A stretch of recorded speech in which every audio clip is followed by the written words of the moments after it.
¿Qué pasa en Rusia y qué pasa en Ucrania? ¿Y cómo nos afecta a nosotros como inversores españoles que podamos tener algunas inversiones en empresas rusas? ¿Es momento de vender? ¿Es momento de ampliar? Vamos a hablar de ello y también de cómo se ha llegado a esta situación con nuestro amigo Ángel García Cuevas. Empezamos.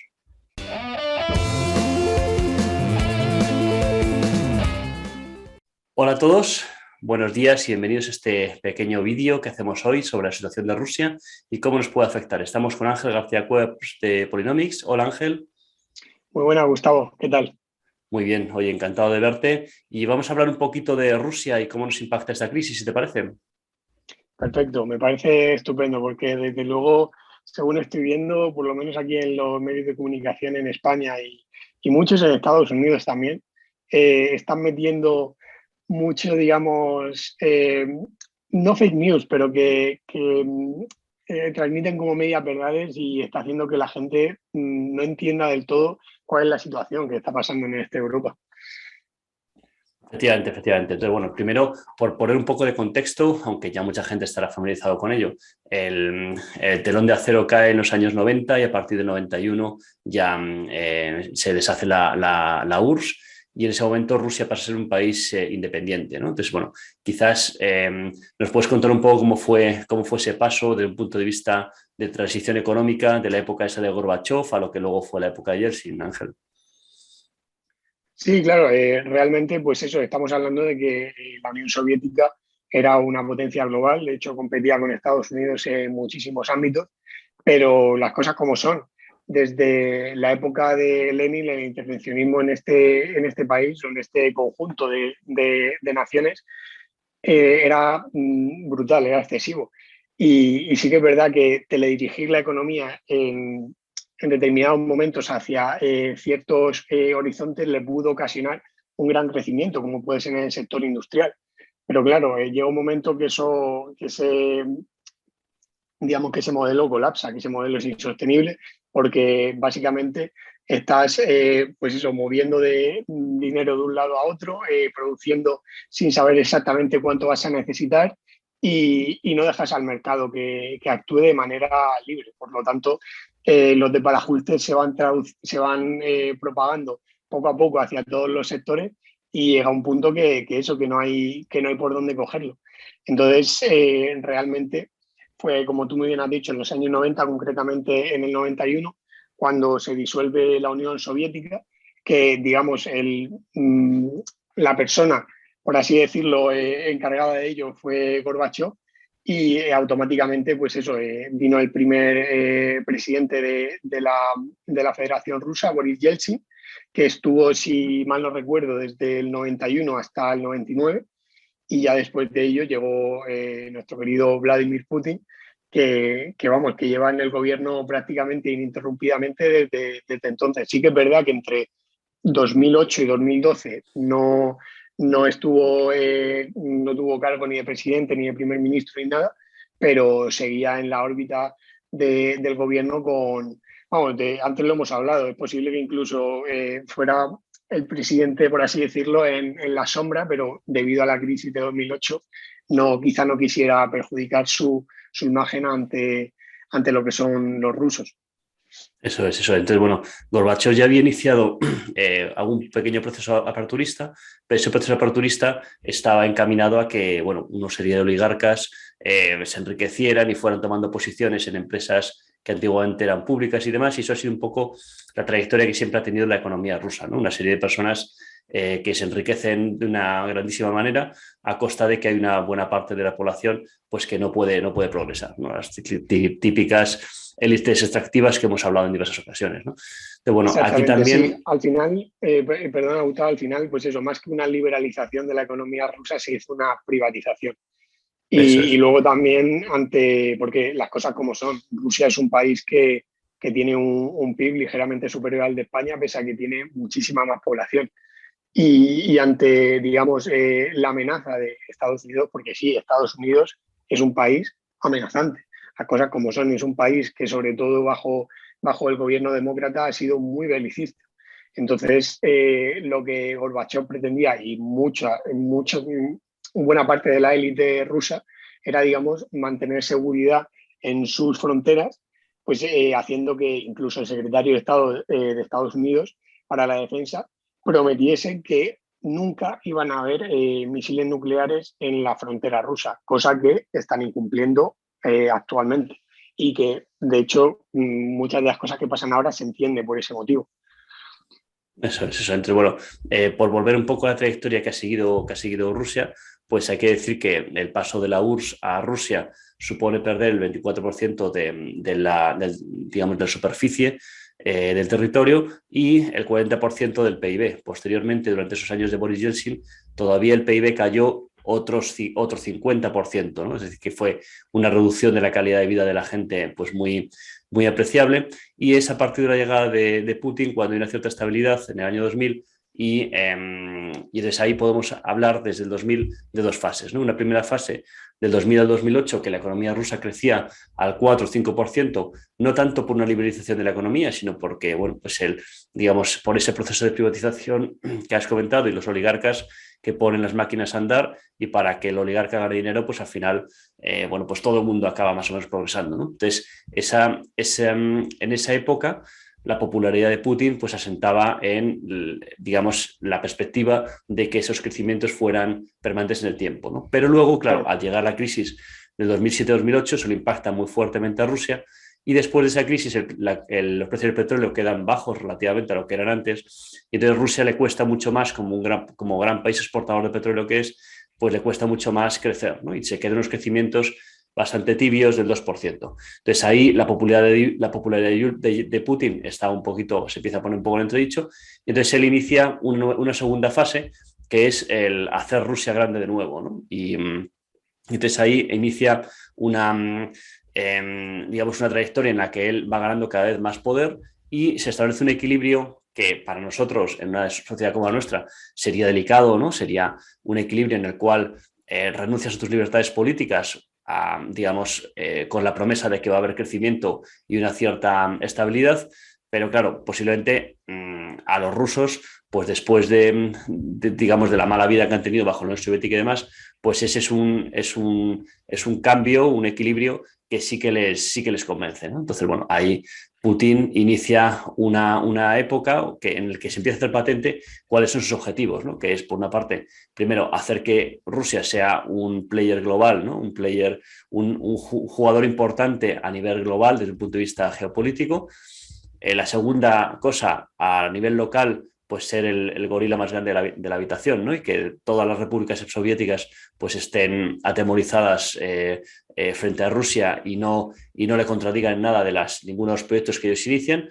Y lo tercero es, pues bueno, disuadir que la OTAN se vaya expandiendo y se le ponga, digamos, los misiles en la puerta de su casa, que es lo que en última instancia parece que puede ser la motivación fundamental para la crisis actual de Ucrania. No sé, Ángel, si quieres complementar algo de esto. Sí, claro, por supuesto. El tema es que hay que considerar que lo que tú has dicho precisamente, cuando en el 91 se disuelve la Unión Soviética, el PIB sufre una caída brutal de hasta el 40%. Y luego también has comentado que durante la época de Boris Yeltsin cae un 50% adicional. Entonces estamos hablando de que Putin parte de una situación bastante ventajosa a la hora de crecer, porque cuanto más pobre eres, más capacidad tienen de crecer. O sea, es algo bastante básico en economía. De hecho, las mayores tasas de crecimiento chinas pues, fueron durante la época que venía pues, desde la más profunda miseria. Entonces, realmente Putin adquiere un gran protagonismo y por así decirlo, una gran admiración con una situación más ventajosa de cara a lo que es conseguir el, el crecimiento económico que consiguió Rusia, que si no recuerdo mal han mencionado que llegó al 4% anual. Luego también hay que tener en cuenta eso que has dicho de que Putin busca que Rusia sea digamos, un protagonista en la economía mundial y lo ha conseguido. Lo ha conseguido porque realmente países, o bueno, más bien en este caso asociaciones de países como la Unión Europea, se han pegado bastante un tiro en el pie a nivel geopolítico porque estamos hablando de que Alemania, que es, digamos, el actor más relevante de la Unión Europea, depende entre un 60 y un 80% del gas ruso a nivel energético. O sea, compañías como Gazprom, que es una compañía estatal rusa, es la encargada básicamente de que todos los inviernos los alemanes no se mueran de frío. Entonces, realmente ahí podemos decir que Putin sí que lo ha conseguido de manera espectacular. Luego ya podemos entrar a debatir si es que Alemania, pues eso, lo ha hecho mal porque no ha apostado por la energía nuclear cuando debería haberlo hecho, por supuesto. Pero el caso es que lo que hay ahora mismo es que si a Putin le da la gana, eh, en este mismo invierno, no en el que viene, en este mismo invierno en Alemania se quedan sin gas y es posible que haya bastantes problemas a la hora de calentarse con el frío que hace en Alemania. Tú lo sabrás que has estado allí de Erasmus, Gustavo.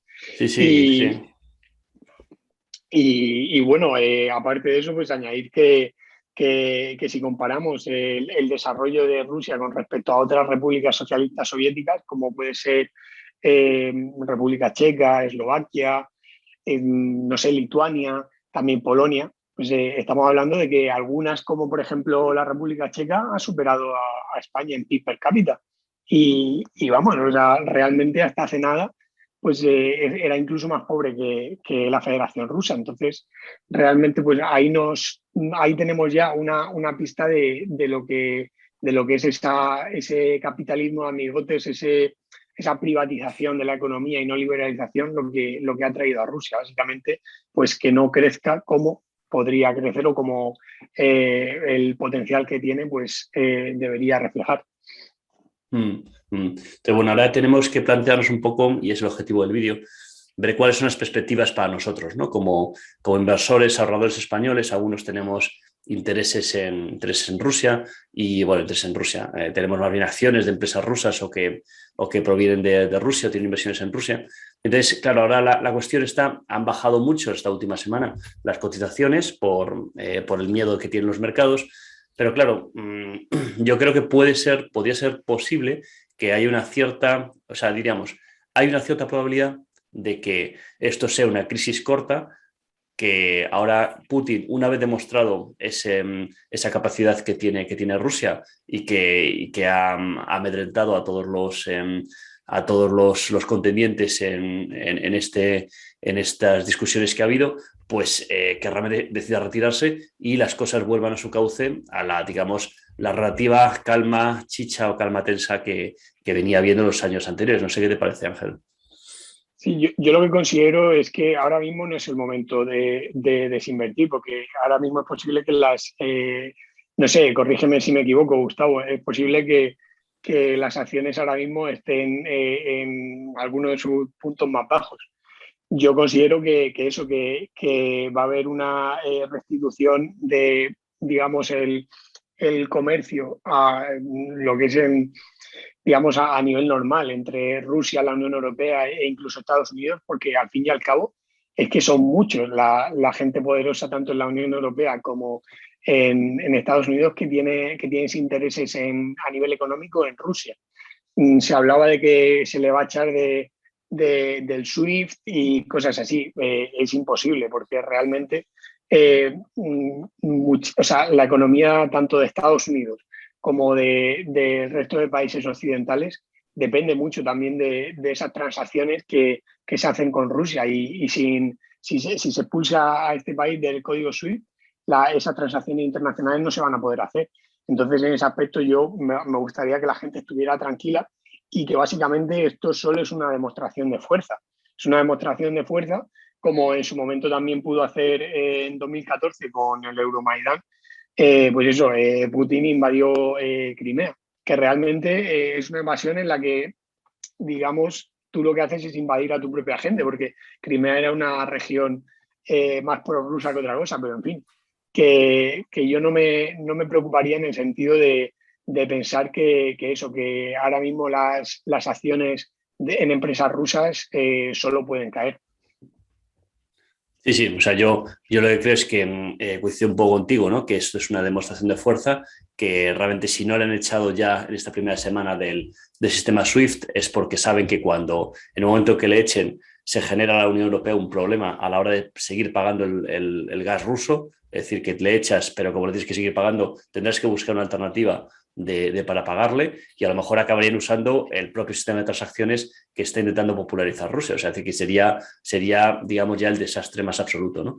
Vemos que la Unión Europea está más por la idea de iluminar de colores las sedes de los parlamentos y demás, y que eso está muy bien, pero que realmente no son medidas que vayan a impactar contra Rusia, y que si además Rusia decidiera ahora retirarse rápidamente de Ucrania, dejando esto como una demostración de fuerza, ¿no? Como también fue en 2013 que unos bombarderos rusos sobrevolaron Estocolmo sin hacer nada, simplemente para demostrar que podían hacerlo, pues yo creo que digamos, hay una serie de precedentes que nos pueden indicar que esto puede ser una crisis breve y que desde luego no parece que, por ejemplo, el riesgo de que se deslisten las empresas rusas de las bolsas internacionales o que se prohíba a los extranjeros invertir en empresas rusas, pues yo creo que eso posiblemente no va a acabar pasando. Y bueno, pues oye, no digo hacer un all-in y meter todo tu dinero en empresas rusas así de la noche a la mañana, pero creo que el que ya esté invertido sí puede aprovechar para ampliar un poco y bajar precios. Sí, totalmente de acuerdo. Y al final es que es eso, Gustavo, a la Unión Europea no le interesa para nada pues ese digamos, aislamiento de Rusia, básicamente porque, o sea, lo puedes ver, tanto Francia como Alemania, que se puede decir que son los dos actores relevantes de verdad de la Unión Europea, abogan porque se cumplan los acuerdos de Minsk y ya está. Y realmente esos acuerdos de Minsk es que no han sido respetados, ahora no están siendo respetados por Rusia, por supuesto que no, pero es que no han sido respetados ni por la OTAN ni por Ucrania. Entonces, por eso yo decía al principio que es que aquí no es que hay un malo malísimo y unos buenos buenísimos, es que todos están mirando sus intereses y todos tienen muchísimas cosas que podemos decir que son razonables y podemos decir que no. Efectivamente, bueno, pues nada, Ángel, muchas gracias por tu tiempo hoy y nada, nos vemos en la próxima. Muchas gracias a ti, Gustavo. Ha sido un placer este vídeo flash o vídeo express. Muy bien, un abrazo. Hasta luego.